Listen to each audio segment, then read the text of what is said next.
Аумағы 15 гектарда құрайтын Жетісу саябағының кіреберісінде осындай керемет әдемі арка орналасқан.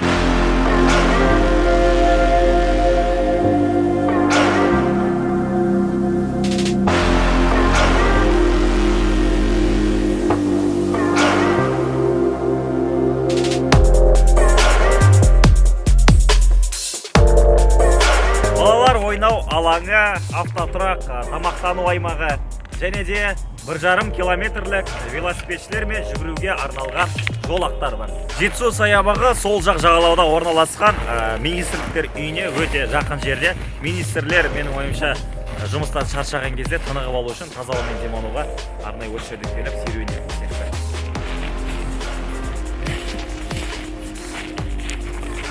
Айфонның эмблемасына ұқсайтын мүсіннің жанында айфон телефоны. Кімдікі деп өтіп сұрайын. Кімдікі? Кімдікі? Кімдікі?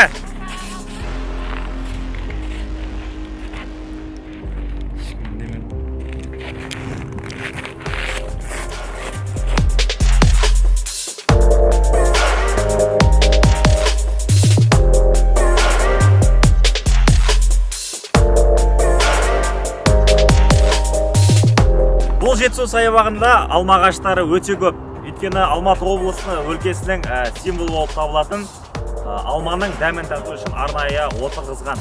Мысалға мына жерде де сол ағаштың мүсіні орнатылған екен.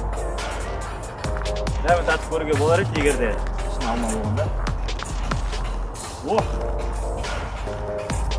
Алма.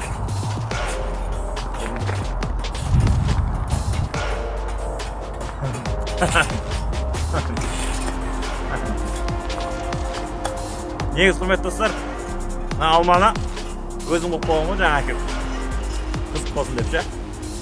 Қыста енді алма өспейді ғой. Өздерің тұстыр ғой, не? Білесіздер ғой бәрі. Кешіріңіздер.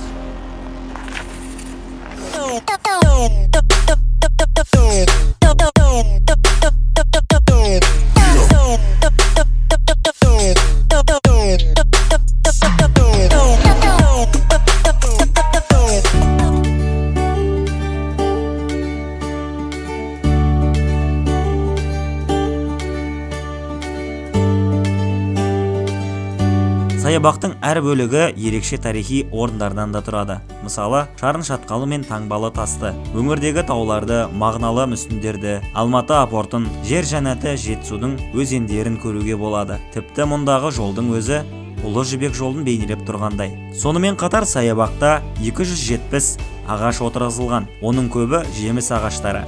Және кешкі уақытта саябаққа жарық беретін 380 арнайы шам орнатылған.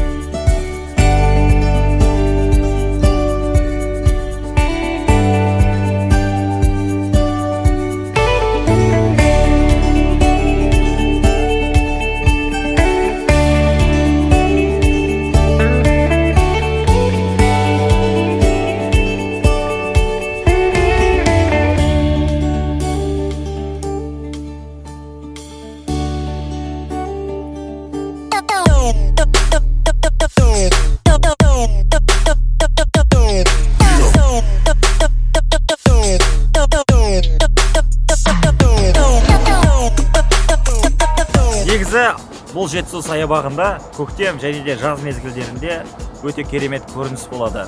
Ағаштар көгеріп, гүлдер толпырып жайнап, ағаштар өздерінің жемістері пісіп, бір әсем күйге енеді. Оны сөзбен жеткізу мүмкін емес. Сондықтан көру керек. Құрметті достар, былай істейікші. Болмаса жазды күтейікші. Жазды күтейік, қазір көрсетем жазды. Әдемі болады.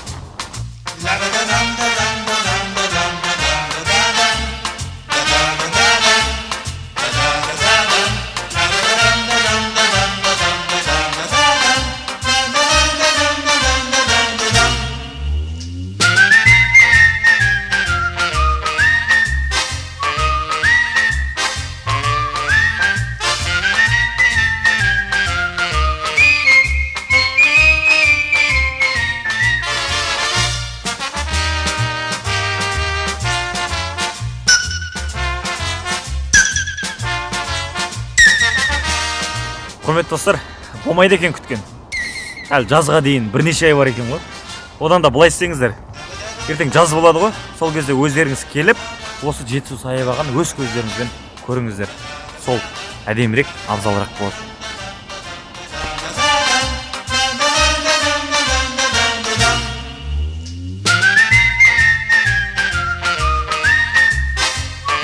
Жетісу саябағының ішінде көптеген иллюстрациялар орналасқан. Мысалға мен артында әдемі жылқылардың мүсіндері. Жетісу саябағының қақ ортасында жаңадан жақында ғана ашылған Алматы облысының тартуының бірі. Сол Алматы облысында орналасқан Шарын шатқалының керемет макеті. Кәдімгі шынайы сияқты көрсеңіз. Бұл макетті арнайы Алматы облысына бармаған немесе әлі бара алмай жүрген жандарға арнайы соққан сияқты. Өйткені негізі шынайы Алматы облысындағы Шарын шатқалына барсаңыздар, ол жердің көрінісі мен әсері мүлдем бөлек. Оны қазіргі видеодан көресіздер. Қараңыздар. Ол бала кім десеңіздер, ол біздің видеограф.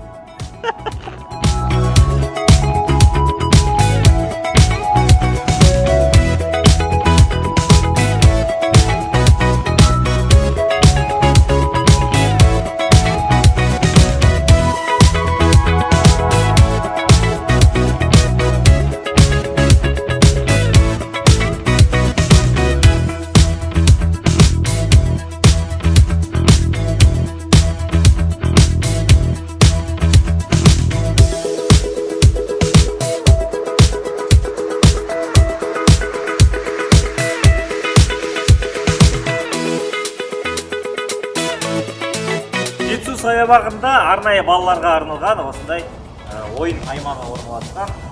Негізі дәл қазір мені осы саябақтың әкімдігі көрсе, немесе ұрсар еді, немесе штраф салатын еді.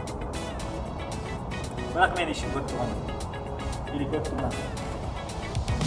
Отырып, кетіп қойып.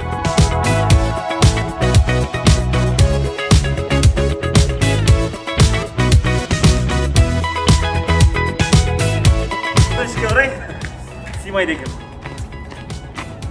Қайттық.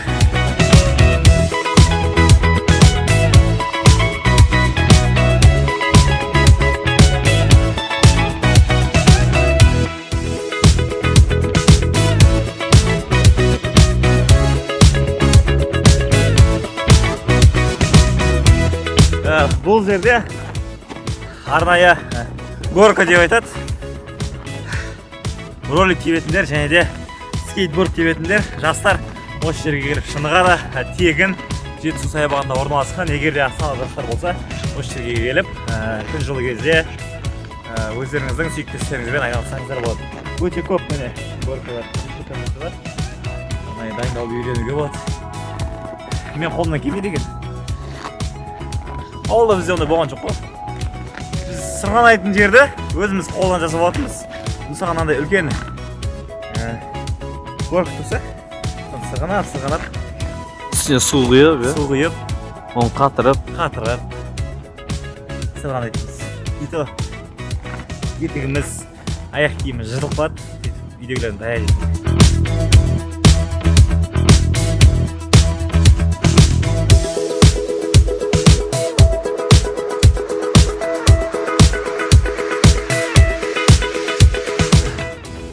Көріп тұрғандарыңыздай, бұл паркте де арнайы жаттығу құралдары да бар.